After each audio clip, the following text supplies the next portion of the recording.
Fernleaf Flynn, and today I'm going to show you how to make a do-it-yourself gaming-themed terrarium. Let's get started. Let's take a minute to talk about what you'll need for the project. You can see I've got things laid out and ready to go on a piece of plastic. If you're messy like me, this is a good idea to keep soil and water off your table so you don't accidentally burn the house down. First, pick out a clear, enclosed container that is big enough to put some plants in, like a cookie or candy jar. Next up are plants. Choose things like ferns or mosses, which grow well in enclosed containers. Pick plants that are smaller in size so they have room to grow. As you can see, I've got a few different kinds of plants that have different shapes and textures, which will make the terrarium more visually interesting. Pick out some small washed pebbles or rocks. I've got lighter colored ones, which will contrast nicely with the darkness of the potting soil. These will be the bottom layer of the terrarium. The next layer is sphagnum moss. This will form a blanket over the pebbles and will keep the potting soil separated. My favorite layer is next, which is the ashes of my dead enemies. Just kidding, it's activated carbon.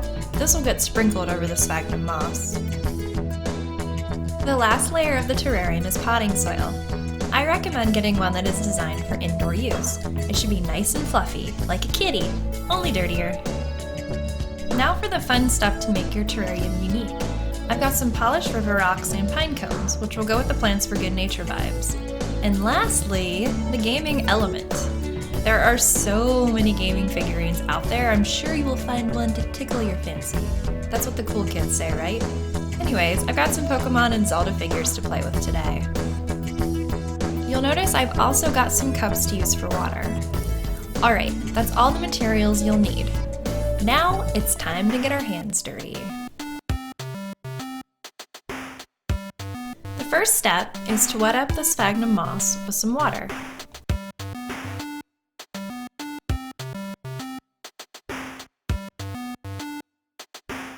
Give it a little massage with your hands to help it soak up the water. Then set the bowl aside for a few minutes.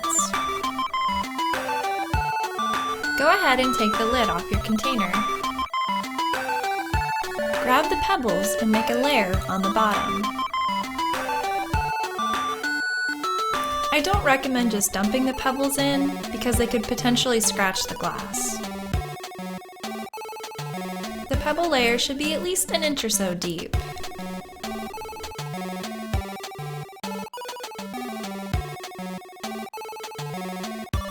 Next, grab the sphagnum moss.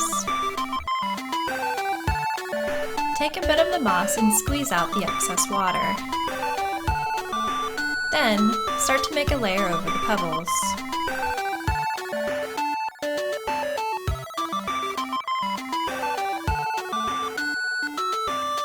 Keep adding bits of moss until you can't see the pebbles.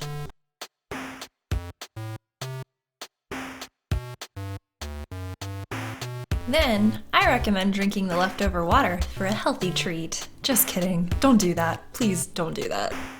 Now, sprinkle the activated charcoal over the sphagnum moss.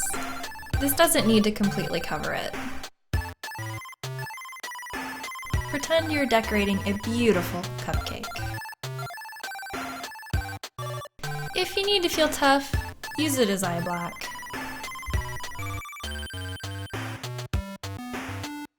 Now for our last layer.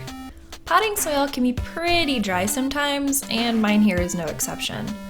I recommend wetting it up with water before using it.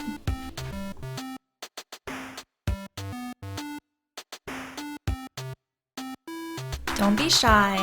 Let out that inner child and play in the dirt. It might take a little while to work up, depending on how dry it is. The goal is to have it consistently wet so that it can form a ball in your hand, but it isn't dripping unless you squeeze it. That's how you know it's good to go.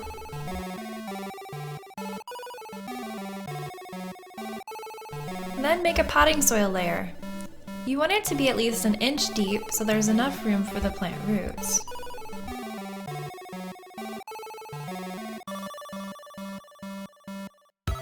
You might need to do a couple batches of potting soil.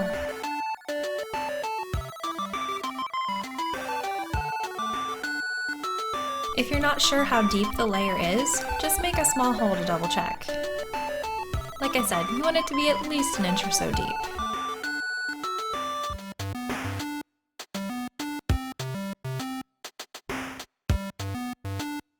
Keep back some extra soil, and we'll use this when we're planting.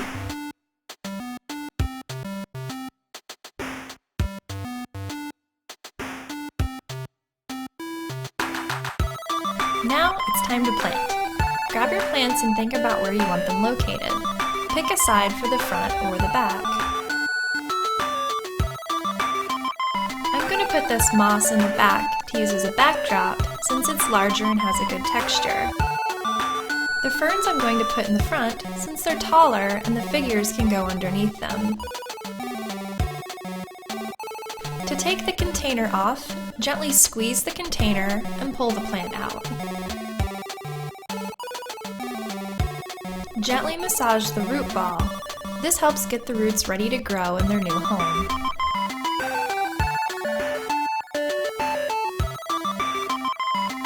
Pick a spot for your plant and make a hole. You want the soil to be level with the top of the root ball once it is planted.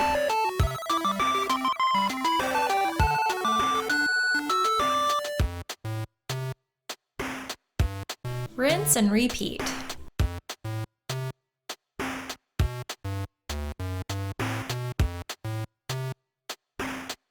This club moss is a little too big for the terrarium. This isn't a problem though, as it is a plant that can be divided. It grows and spreads like a mat and has roots all over the place. See, I told you the plastic would come in handy. To divide a plant, gently pull apart the root ball in half. 2 plants are better than 1, I always say. For this type of plant, I'm going to make a larger, more shallow hole.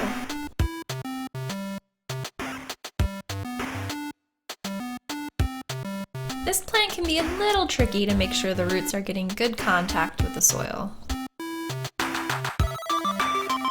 Whew, planting is finished. Now it's decorating time. Alright, I've got my gaming figures and my river rocks and pine cones. I've also got extra water just in case I need it, and some paper towels. This is a good opportunity to wipe any dirt that has gotten on the sides of the terrarium.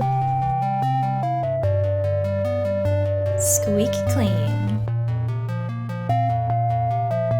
I'm going to start by placing the rocks and pine cones. Think of these like you are setting up a miniature stage for the gaming figures.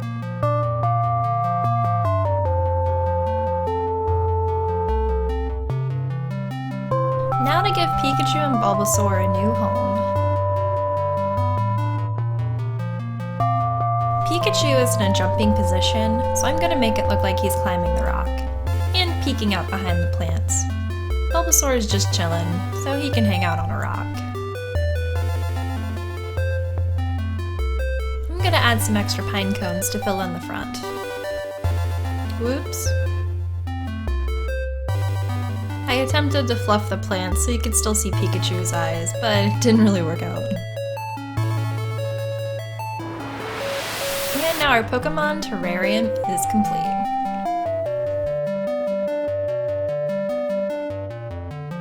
Let's do it again, this time with a Zelda theme.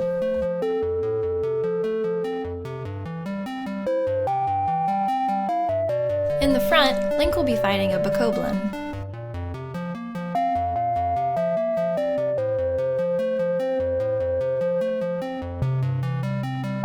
Makar will be watching from the safety of a rock. And just like that, we've changed up the theme in the terrarium. Now, go forth and make some beautiful creations. And who knows, maybe some magic will happen when you least expect it.